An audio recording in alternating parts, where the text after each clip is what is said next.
Adakah dalil yang menjelaskan tentang tahlilan?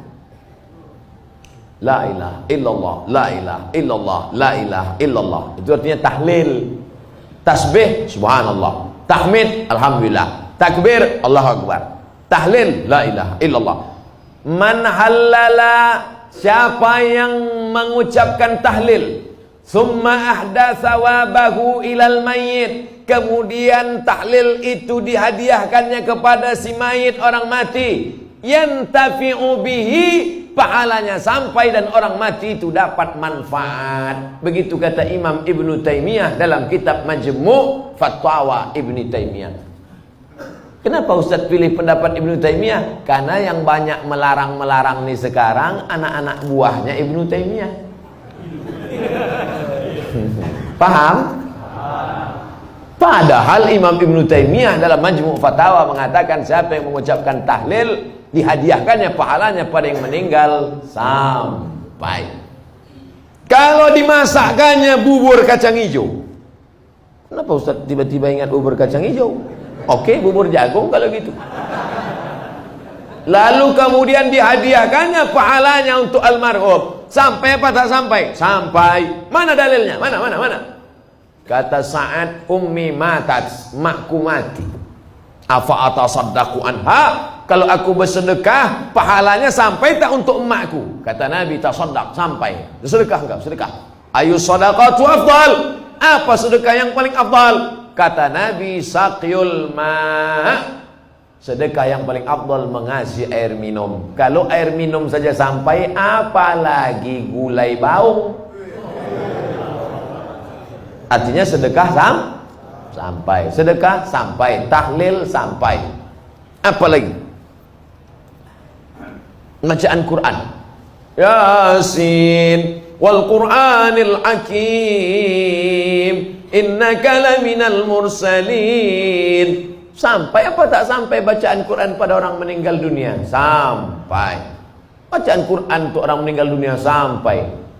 Mana dalilnya? Ketika Nabi SAW melewati suatu makam, diambilnya pelepah korma, ditusukkannya ke makam itu. La'allallaha an yukhaffifa adzabahuma ma lam yaybasa. Tasbih pelepah korma sampai pada orang yang meninggal. Apa komentar Imam Nawawi dalam kitab Majmu', dalam kitab Al-Minhaj Syarah Sahih Muslim Ibn Al-Ajjaj? Kalau tasbih pelepah korma saja sampai, apalagi bacaan Quran orang yang beriman. Buka kitab Ar-Ruh, punya Imam Ibnu Qayyim Al-Jauziyah, murid Imam Ibnu Taimiyah.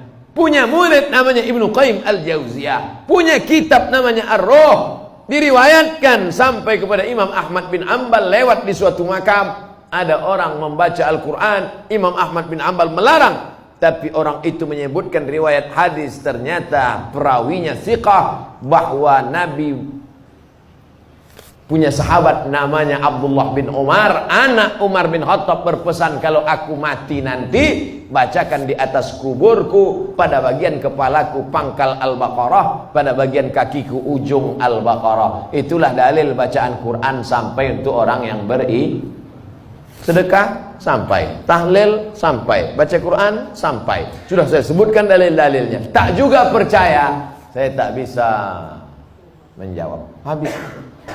Saya cuma bisa minta nama lengkap supaya nanti kalau mati saya kirim. Kalau tak sampai, cepat-cepat kasih kabar.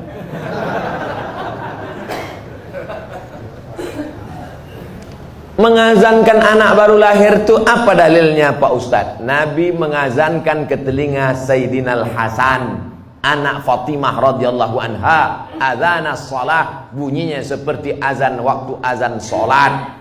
Hadisnya disebutkan dalam kitab Sunan At-Tirmidzi. Nama kitab Sunan Tirmidzi, nama lainnya Jami' At-Tirmidzi. Status hadisnya hadisun hasan, hadis paling tinggi sahih, di bawah sahih hasan, tentang mengazankan bayi. Anak saya mengazankan. Allahu Akbar, Allahu Akbar. Tapi tidak kuat macam itu. Terkejutlah dia. Nah, makanya bapak ibu yang hamil sekarang istrinya nanti bapak azankan. Tapi yang anak sudah lahir tak usah azankan lagi.